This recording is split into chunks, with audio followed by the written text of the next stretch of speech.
Hello दोस्तों, नमस्कार। S Chauhan नाम है मेरा और डर को भगाना काम है मेरा। संत गाडगे बाबा का वैज्ञानिक दृष्टिकोण किस प्रकार का था, इसके ऊपर ये 9वां एपिसोड है।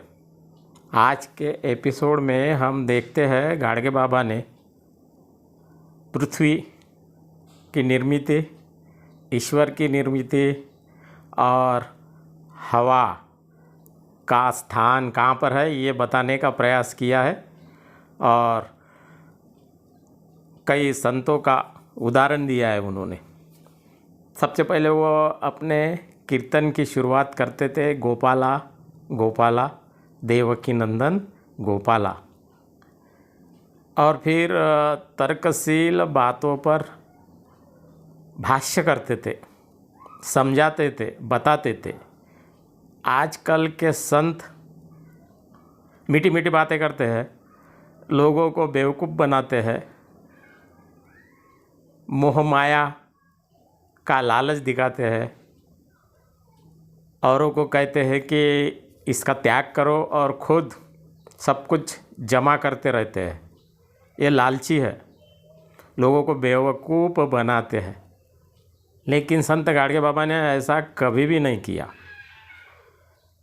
वो कहते हैं सबसे पहले कि तुकोबा ने एक बार उदाहरण दिया था। बोले तुकोबा का अर्थ है संत तुकाराम महाराज।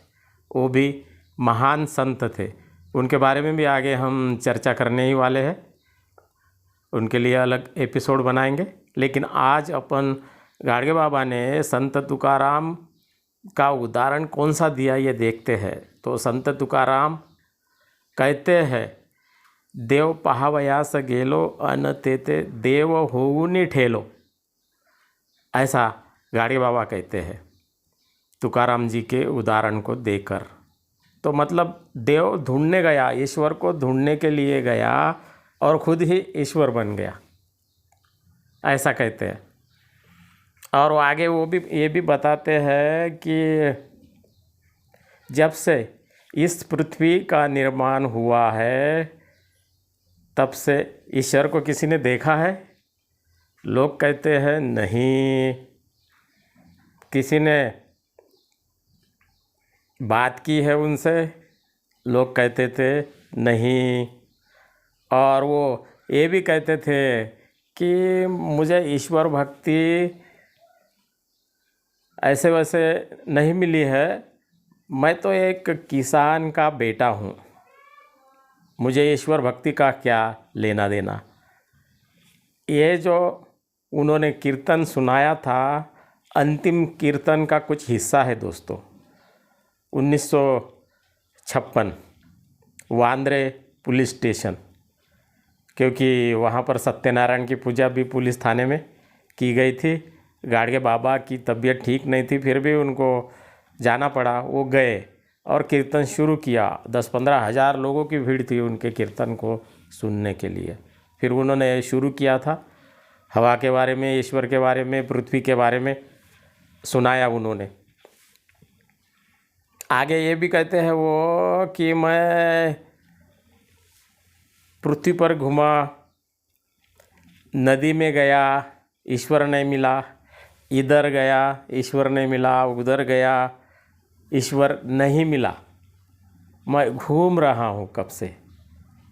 आगे वो ये भी कहते हैं, ज्ञानेश्वरी का उदाहरण देते हैं।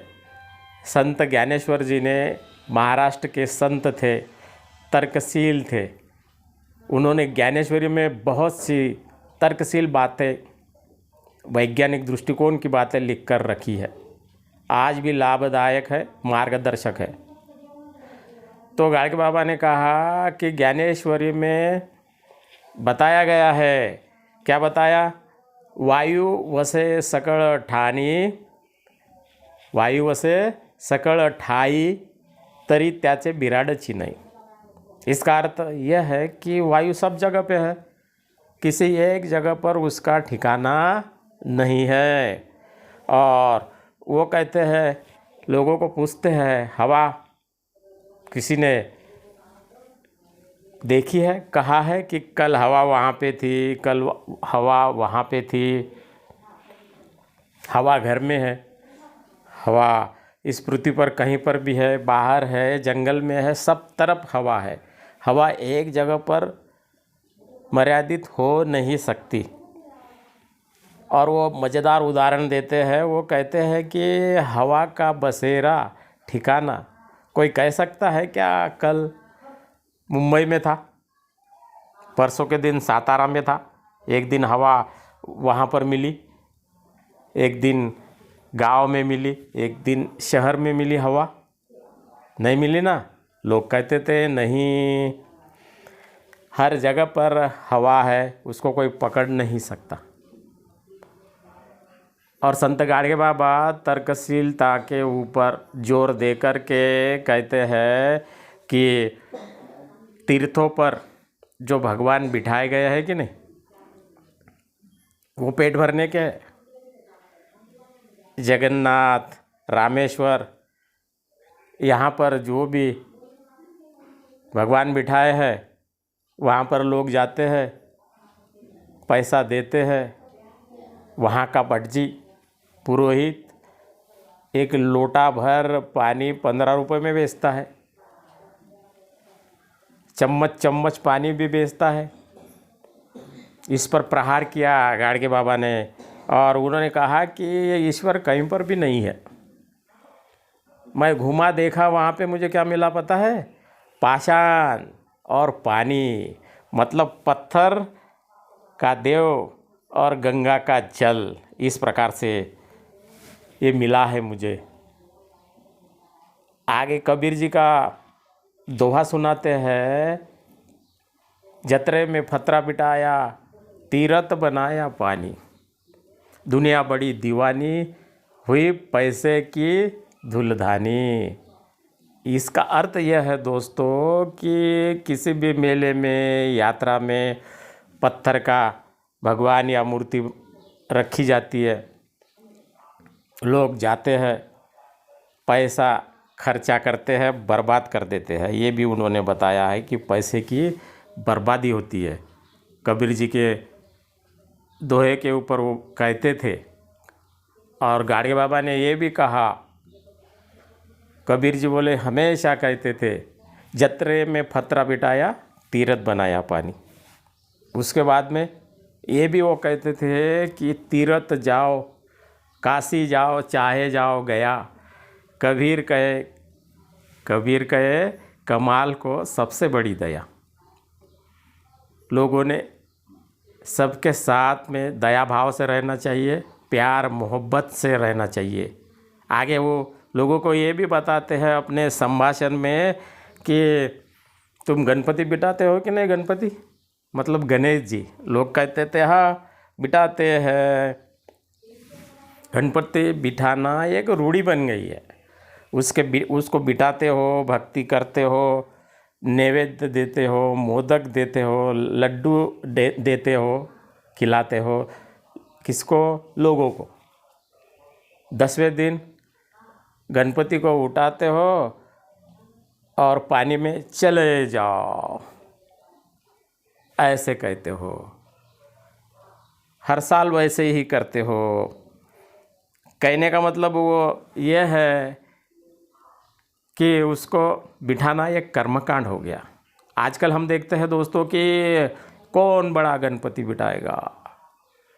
कुछ गणपति मंडल वाले तो वहाँ पर डिस्को डांस लगाते हैं, पीछे पत्ते भी खेलते हैं, जुआ खेलते हैं, पीते हैं, कुछ भी करते हैं। कुछ जो ईमानदारी से करते होंगे उनके लिए नहीं है। लेकिन गाडगे बाबा ने कहा कि 10 दिन उसको बिठाते हो, अंतिम दिन ले जाके पानी में डुबा देते हो। क्या मतलब है? बोले मोरिया हो गया। सोचने के लिए मजबूर किया है उन्होंने। मन में अपने श्रद्धा होनी चाहिए, अच्छे विचार होने चाहिए। आगे ये भी बताया उन्होंने कि सत्यनारायण बोले जो लोग करते हैं वो लालची होते हैं। कोई पैसे के लिए, कोई संपत्ति के लिए, कोई बेटे के लिए सत्यनारायण करते हैं, इसमें कोई दम नहीं है। उस वक्त इस प्रकार की जो तर्कशीलता उन्होंने समाज को दी थी वो बहुत महत्वपूर्ण थी। जैसे जैसे ज्ञान बढ़ेगा, शिक्षा बढ़ेगी, वैसे वैसे लोगों के अंदर की अंधश्रद्धा, अंधविश्वास कम होगा, ऐसा कहा गया है। लेकिन आजकल मीडिया ने, नेताओं ने, हाँ, पैसे वाले लोगों ने, चैनल्स अलग अलग प्रकार के गुमराह कर रहे हैं लोगों को। इसलिए हमने उसके अंदर की सत्यता को ही लेना चाहिए। अनावश्यक कर्मकांड को मनाने में समय और पैसा बर्बाद हो जाता है। यही गाडगे बाबा ने कहा था उस वक्त। हमने गाडगे बाबा के विचारों को अपने जीवन में उतारने का प्रयास करना चाहिए दोस्तों। ईश्वर मानना नहीं मानना हर व्यक्ति का स्वातंत्र्य है, संविधान ने दिया गया है कि नहीं। लेकिन उसके नाम पर जो हमें बुआ, बाबा, महाराज, बापू किसी का बेवकूफ़ बनाते हैं, उनसे सावधान रहना चाहिए। Simple living and high thinking रखनी चाहिए, तब हमारा जीवन सार्थक होगा दोस्तों। वीडियो को लाइक कीजिए, सब्सक्राइब कीजिए, शेयर कीजिए, कमेंट कीजिए। आज बस इतना ही। धन्यवाद।